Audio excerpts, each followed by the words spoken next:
모세가 사라졌어요. 출애굽기 32장부터 34장.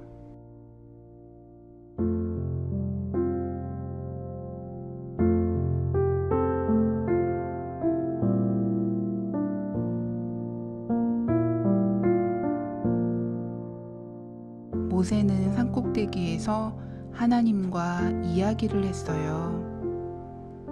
사람들은 산 밑에서 기다리고 있었어요. 모세는 아주 오랫동안 산에 있다가 사람들에게 돌아왔어요. 그 다음에 다시 산으로 올라갔어요. 이번에는 아주 길고 긴 시간 동안 돌아오지 않았어요. 사람들은 모세가 살아있는지 죽었는지 궁금했어요. 모세가 아주 길고 긴 시간 동안 돌아오지 않자 하나님의 백성들은 어쩌면 모세가 영영 돌아오지 않을 거라고 생각했어요. 만약에 지도자인 모세가 없어지면 누가 하나님께 그들을 대신해서 말을 전해드릴까요? 누가 하나님께서 약속하신 땅으로 이끌어 줄까요? 하나님의 백성들은 다른 신이 더 필요하다고 생각했어요. 이집트에는 아주 많은 신들이 있었던 것이 기억났어요. 이집트 사람들은 신이라고 생각하는 모양의 우상들과 동상들을 만들었어요. 어떤 것들은 돌로 만들었고 또 어떤 것들은 진흙으로 만들었어요. 어떤 우상은 금으로 만들기도 했어요. 하지만 하나님의 백성들은 그 신들이 진짜가 아니란 것을 잊어버렸어요. 그 우상들은 아무런 힘도 없었어요. 하나님의 백성들은 가지고 있는 금 귀걸이들을 모두 모았어요. 그들은 그것을 모세의 형 아론에게 주었어요. 그리고 아론에게 금으로 자신들이 볼 수 있는 동상을 만들고 기도할 수 있게 해달라고 했어요.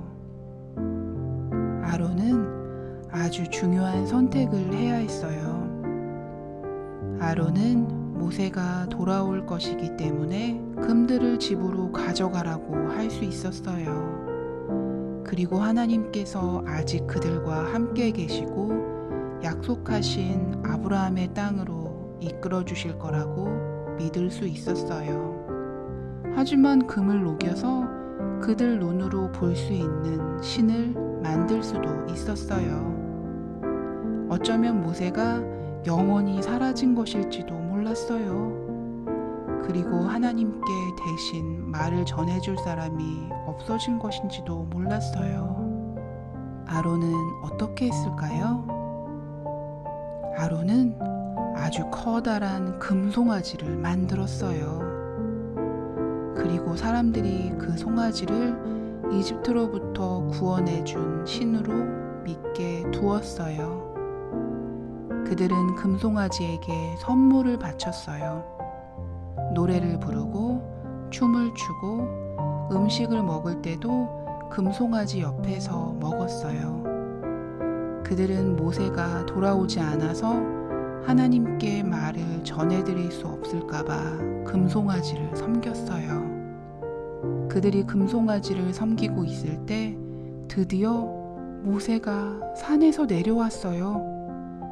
모세는 너무 화가 나서 하나님의 규칙들이 적힌 2개의 납작한 돌판을 땅으로 던졌어요. 모세가 아론에게 말했어요. 아론, 무슨 짓을 한 거야? 화내지 마. 아론이 말했어요. 하지만 모세는 하나님께서 얼마나 화가 나셨는지 아론에게 말했어요. 하나님께서는 아론과 그의 백성들이 저지른 일에 대해서 아주 많이 화가 나셨어요. 모세는 다시 하나님께 올라갔어요.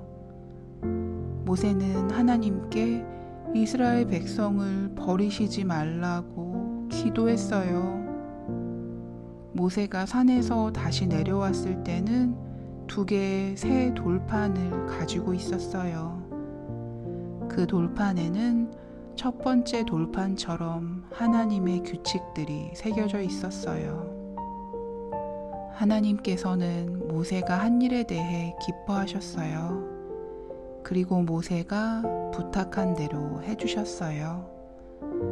하나님께서는 아브라함의 땅으로 보내주겠다고 하신 약속을 어기지 않으셨어요.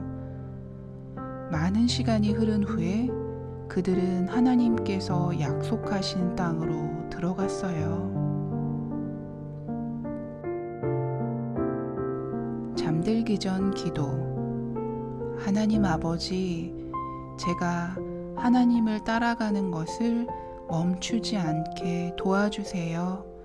예수님 이름으로 기도합니다. 아멘.